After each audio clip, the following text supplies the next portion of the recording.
mety ho toetry andro any an-dranomasina ny alatsinainy 5 aogositra hatramin'ny talata 9 aogositra amin'ny 9 maraina.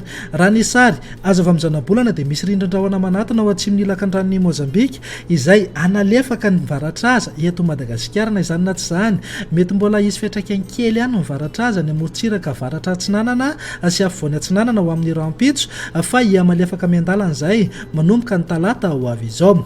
Ho an'ny morontsiraka atsinanana kapdambra hatrany kapesta anorana malefaka ho avy atsimo atsinanana ny rivotra ka ho 9 hatramin'ny 7 kilometatra isan'ora, ahatratra 9 kilometatra isan'ora indraindray ny tapany avaratra. Aherin'ny ranomasina avy ny onja manodidina ny 3 metatra, isy alon-drano antonony avy atsimo atsinanana. Kapesta hatramin'ny manoro, anorana miatoato ho avy atsinanana na avaratra atsinanana ny rivotra ka ho 7 hatramin'ny 20 kilometatra isan'ora. Anonja be ny ranomasina avy ny onja 2 metatra, isy alon-drano avy atsinanana. Manoro hatrany taolanaro, andraona mitsitokotoko ho avy avaratra ny rivotra ka ho 20 hatramin'ny 7 kilometatra isan'ora. Ananika 9 kilometatra isan'ora any atsimony vangain-drano. Anonja be ny ranomasina ahery indraindray manakaiky ny taolanaro, avy ny onja 2 hatramin'ny 2 metatra sasany, ahatratra 3 metatra any amin'ny faritra atsimo. Taolanaro hatrany Cap Sainte-Marie, andraona vitsy ho avy avaratra somary avaratra atsinanana ny rivotra manodidina eo amin'ny 20 ka hatramin'ny 9 kilometatra isan'ora. Ananika 5 kilometatra isan'ora mihitsy indraindray. Anonja be na aherin'ny ranomasina avy ny onja manodidina ny 2 hatramin'ny 2,7 metatra. An'ny morontsiraka andrefana Cap Sainte-Marie hatrany Cap Saint-Vincent, anorana tandrifin-drahona ny tsitokotoko ho avy avaratra na avaratra andrefana ny rivotra ka ho 20 hatramin'ny 7 kilometatra isan'ora.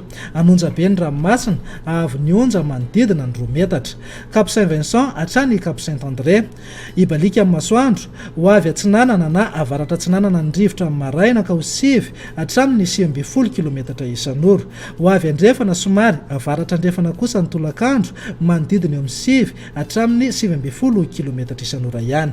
Adimy mpanonja ny ranomasina avy ny onja saika ho latsaky ny 2 metatra.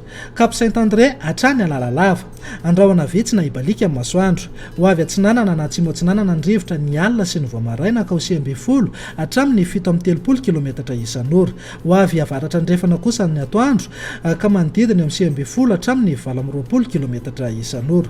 Adimy mpanonja ny ranomasina avy ny onja ho latsaky ny 2,2 metatra. Analalava hatrany kapdambra, andraona mitsitokotoko ho avy atsimo atsinanana ny rivotra manakaiky ny kapdambra ka ho 20 hatramin'ny 9 kilometatra isan'ora. Iovaova kosa any akafa ka ho 7 hatramin'ny 7 kilometatra isan'ora.